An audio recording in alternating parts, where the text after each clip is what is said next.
Oke, selamat pagi.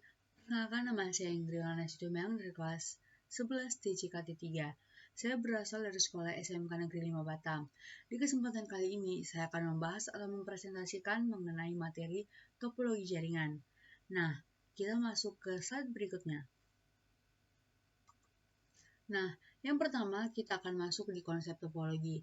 Nah, seperti pada gambar ini yang sudah menjelaskan, topologi jaringan suatu metode yang digunakan agar struktur atau jaringan yang digunakan dapat menghubungkan satu komputer dengan komputer lainnya dengan cara menggunakan kabel ataupun nirkabel yang artinya tanpa kabel. Dalam konteks, jaringan komputer perangkat-perangkat seperti router, switch, dan komputer dapat terhubung dan berinteraksi satu sama lain. Menggambarkan perangkat jaringan dapat terhubung secara fisik serta menggambarkan bagaimana data jaringan dapat mengalir. Seperti ini contohnya. Lanjut ke slide berikutnya, kita masuk ke pengertian topologi. Nah, di sini juga saya ada cantumkan gambar dari topologi jaringan. Jadi, apa sih arti dari topologi jaringan? Apa sih maksud dan pengertiannya?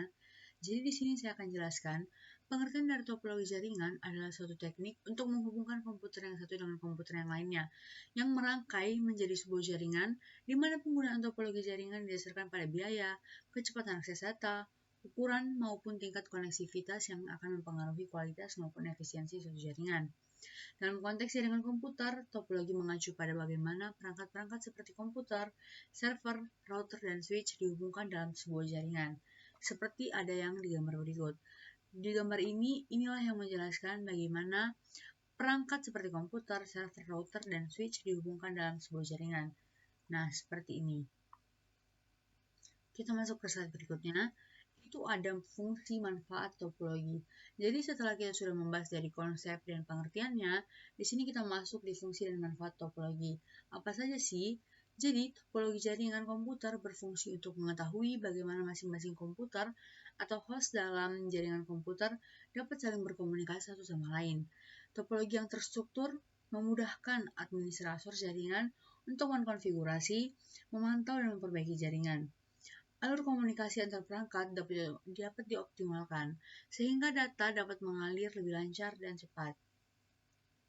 Jadi, topologi juga dapat membantu meminimalisir terjadinya tabrakan data atau collision yang dapat memperlambat kinerja jaringan. Begitu pula dengan manfaatnya, yaitu arah jalur internet menjadi jelas. Jadi, memudahkan network engineer untuk melakukan konfigurasi, dapat meminimalisir biaya instalasi jaringan karena semua sudah dihitung dengan matang dalam topologi jaringan. Jadi, minim kemungkinan perangkat kelebihan maupun kurang. Memudahkan dalam maintenance maupun upgrade di sisi network engineer karena semua telah terstruktur secara rinci. Jadi pemberian label di setiap kabel juga akan menjadi nilai plus. Penggunaan menjadi sangat mudah di sisi user karena semua bisa saling berkomunikasi dengan baik. Jadi yang kita garis bawahi adalah berkomunikasi dengan baik. Oke, kita lanjut ke slide berikutnya. Ini adalah contoh-contoh dari topologi. Yang pertama kita akan masuk di topologi bus. Ini adalah contoh gambar topologi bus pada Cisco Packet Tracer. Jadi saya akan menjelaskan sedikit mengenai pengertian, kelebihan, serta kekurangan dari topologi bus. Jadi topologi bus adalah topologi jaringan yang lebih sederhana. Umumnya topologi jaringan ini dilakukan pada instalasi jaringan berbasis kabel koaksial. Jadi topologi bus menggunakan kabel koaksial pada sepanjang node klien dan konektor. Jenis kabel atau konektor yang digunakan adalah BNC, terminator, dan TBNC.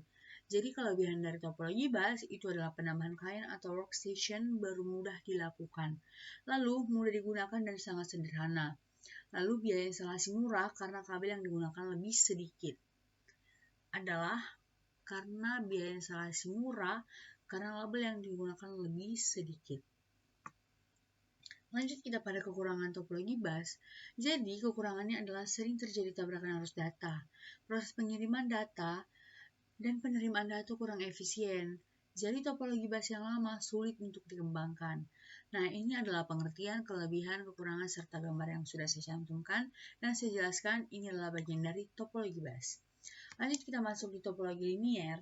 Nah, ini adalah gambar yang saya cantumkan pada topologi linier.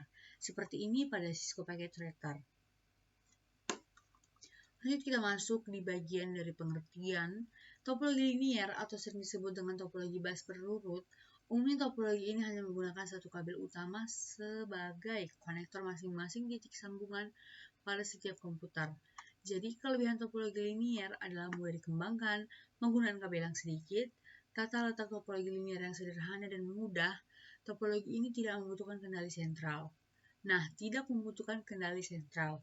Lanjut di kekurangan topologi linier adalah kepadatan trafik data cukup tinggi dan keamanan data tidak terjamin. Jika kabel utama atau backbone mengalami gangguan atau putus, seluruh jaringan akan terputus dan tidak berfungsi. Jadi kalau misalnya ada dari atas atau kabel yang mengalami gangguan, nah itu akan membuat jaringan akan terputus dan tidak akan berfungsi lagi. Nah, lanjut. Ini adalah gambarnya. Kita lanjut ke slide berikutnya. Ini adalah topologi ring. Nah, gambarnya itu seperti ini. Seperti ini di siswa paket letter. Nah, kita masuk ke penjelasannya. Jadi, topologi ring atau sering disebut topologi cincin adalah jenis topologi jaringan yang digunakan untuk menghubungkan sebuah komputer dengan komputer lainnya dalam sebuah rangkaian yang berbentuk melingkar atau seperti cincin. Jadi, topologi ring itu lebih dikenal dengan topologi cincin ya. Umumnya, jenis topologi jaringan ring ini hanya menggunakan LAN card agar masing-masing komputer dapat terkoneksi. Dan kelebihan dan kekurangannya adalah, yang pertama kelebihan dari topologi ring itu biaya instalasinya yang murah. Performa koneksi cukup baik, proses instalasi dan konfigurasi yang cukup mudah, implementasinya mudah dilakukan. Lanjut di kekurangannya, jika terjadi masalah, troubleshooting jaringan ini terbilang rumit. Sangat rentan terjadi tabrakan arus data. Jika salah satu koneksi bermasalah, koneksi pada jaringan akan terputus. Ini dia gambar dari topologi ring. Kita lanjut pada topologi star.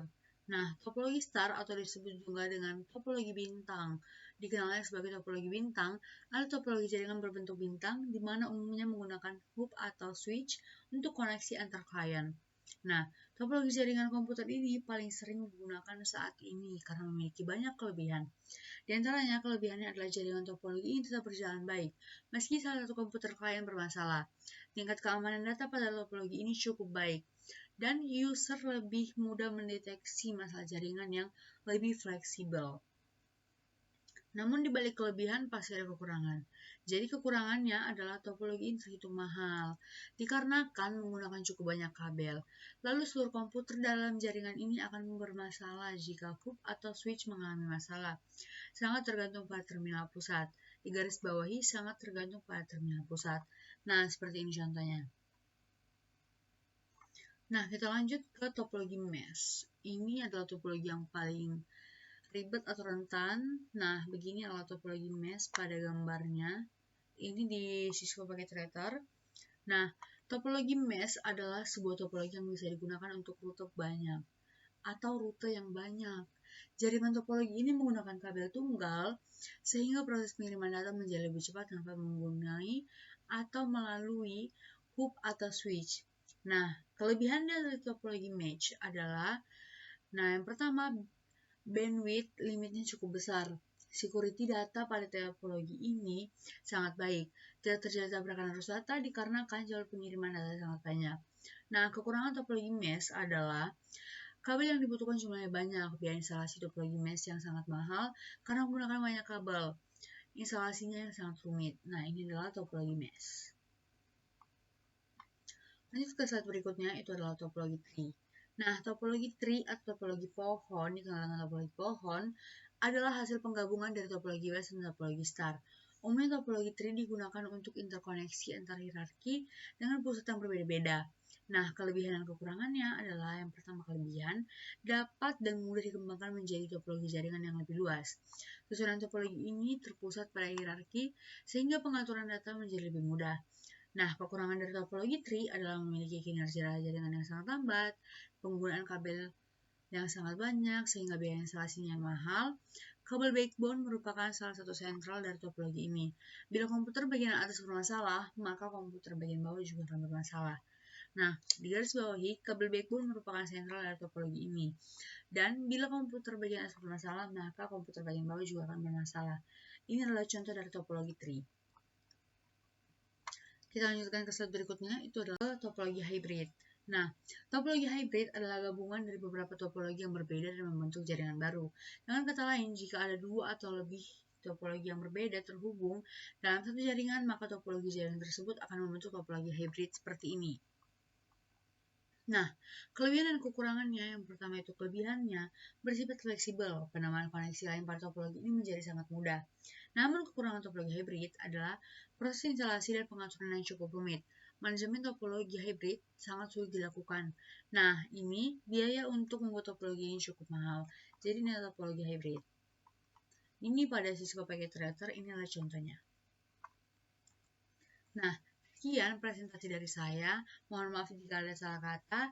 Saya akhiri. Selamat pagi semuanya. Sekian, terima kasih.